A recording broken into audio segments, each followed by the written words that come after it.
PTI बल्ले के इंतखाबी निशान से महरूम। पीटीआई का इलेक्शन कमीशन के फैसले के खिलाफ पेशावर हाईकोर्ट से रुजू का फैसला। पीटीआई लीगल टीम के मेंबरान पेशावर हाईकोर्ट पहुंच गए। इलेक्शन कमीशन का अब तक तस्दीक शुदा फैसला मौसूल नहीं हुआ। तस्दीक शुदा फैसला मिलते ही अदालत से रुजू करेंगे। फैसले की तस्दीक शुदा कॉपी ना भी मिली तो केस दायर करेंगे। इलेक्शन कमीशन ने तहरीक इंसाफ के इंट्रा पार्टी इलेक्शन को कलअदम करार दिया था।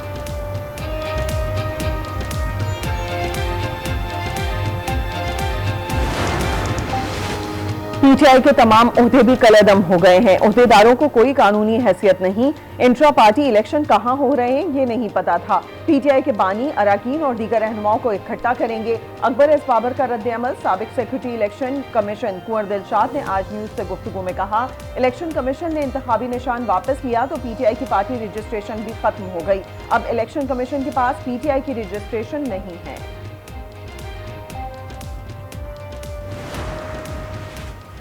आम इंतखाबात के लिए कागजात नामजदगी जमा कराने का कल आखिरी रोज। कागजात नामजदगी जमा करवाने का सिलसिला जारी। शहबाज शरीफ, ख्वाजा आसिफ, बानी पीटीआई, मौलाना फजल रहमान, सिराजुल हक और दीगर ने कागजात जमा करवा दिए।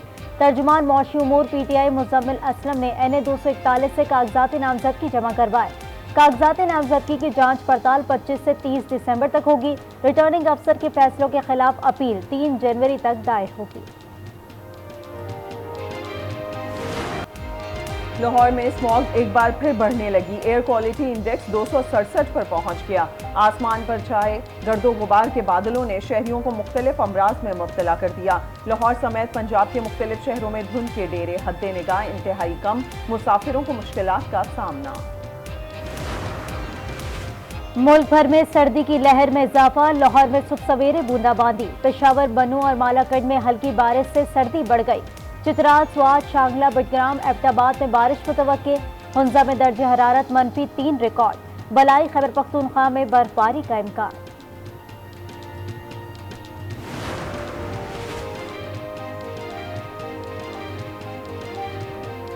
महंगाई की मजमूई शरह 42% से जायद रिकॉर्ड।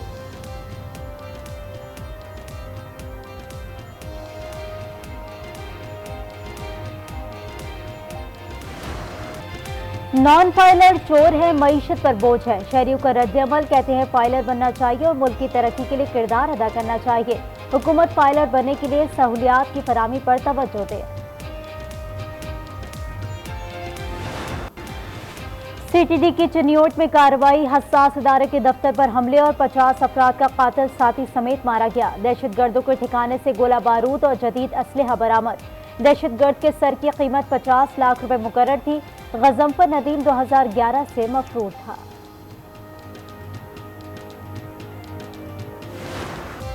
इजरायली फौज के गजा पर वहशियाना हमले। 48 घंटों में 400 फलस्तीनी शहीद। जनूबी गजा में 2000 पाउंड वजनी बम गिरा दिए गए। इजरायली फौज की पनाह गुज़ीनों के कैंप रफा, खान यूनिस और नसीरत में मुसलसल बमबारी। जबालिया कैंप पर गुज़िश्ता रात मिसाइलों और आर्टिलरी से शेलिंग की बारिश। 7 अक्टूबर से अब तक शहीद फलस्तीनियों की तादाद 20,000 से जायद हो गई। हमास की भी जवाबी कार्रवाई जारी। जंग में 472 इजरायली फौजी हलाक, 139 जमीनी कार्रवाई में मारे गए।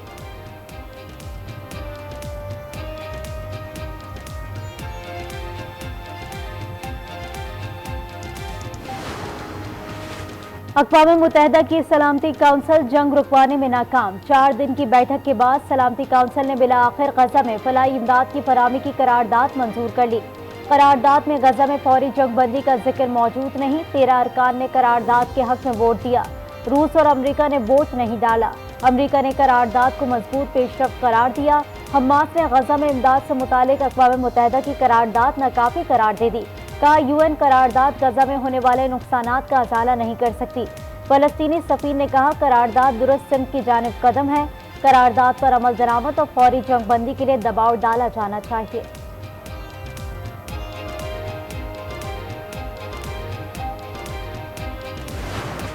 गजा में 5 साल से कम उम्र की 10,000 बच्चों की मौत का खदशा। 1,55,000 हामला खवातीन और बच्चों को दूध पिलाने वाली माओं की जिंदगी को भी खतरा लाहक। अक़वाम मुत्तहिदा के इदारे यूनिसेफ ने खबरदार कर दिया। कहा, फलस्तीन में शदीद ग़िज़ाई क़िल्लत है। अगर बरवक्त इमदाद ना मिली तो इंसानी अलमिया इंतजार कर रहा है।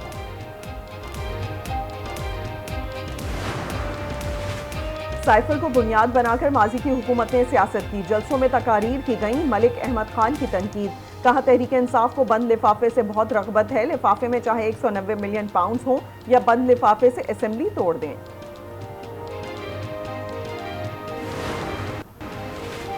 कराची कैंट स्टेशन में बैग से बम बरामद, मशकूक बैग ट्रेन में सीट के नीचे रखा हुआ था। बीडीएस ने बम नकारा बना दिया।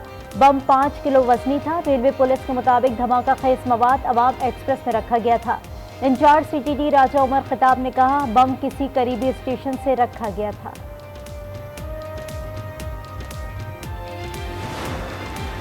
कराची में धाबेजी पंपिंग स्टेशन पर बिजली का ब्रेकडाउन, 72 इंच कुत्र की पाइपलाइन फट गई। सेकेंड फेज और K2 पंप हाउस बंद, मुरम्मती काम 24 घंटे में मुकम्मल होगा। शहर को मुतबादिल लाइन से पानी की फरहमी जारी।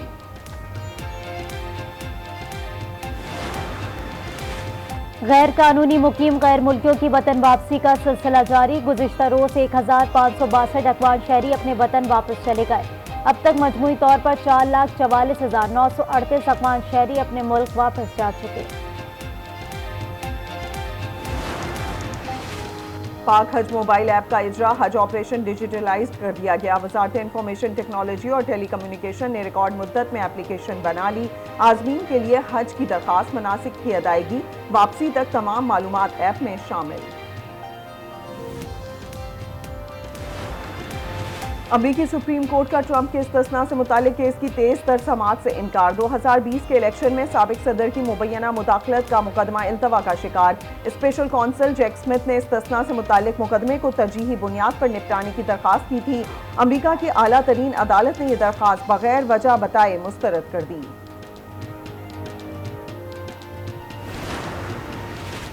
डेविस कप टाई पाकिस्तान में ही होगी। टेनिस फेडरेशन ने भारतीय अपील मुस्तरद कर दी। इंटरनेशनल टेनिस फेडरेशन के आज़ाद ट्रिब्यूनल ने अपने फैसले में कहा, पाकिस्तान में डेविस कप न खेलने की कोई ठोस वजह नहीं। पाकिस्तान में सिक्योरिटी सूरत हाल ऐसी नहीं कि मैच ना हो सके। पाकिस्तान और भारत के दरमियान डेविस कप टाई 4 फरवरी को खेला जाएगा।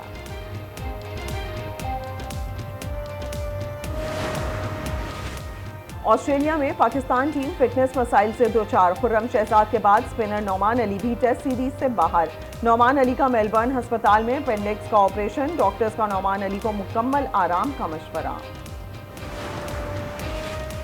मसीही बिरादरी की क्रिसमस के लिए तैयारियां उरूज पर पहुंच गईं। लाहौर के बाजार भी क्रिसमस की अशिया से भर गए। कोई सेंटा क्लॉज के कपड़ों की तलाश में था तो कोई सजावट के लिए क्रिसमस ट्री और गुब्बारे खरीद रहा है।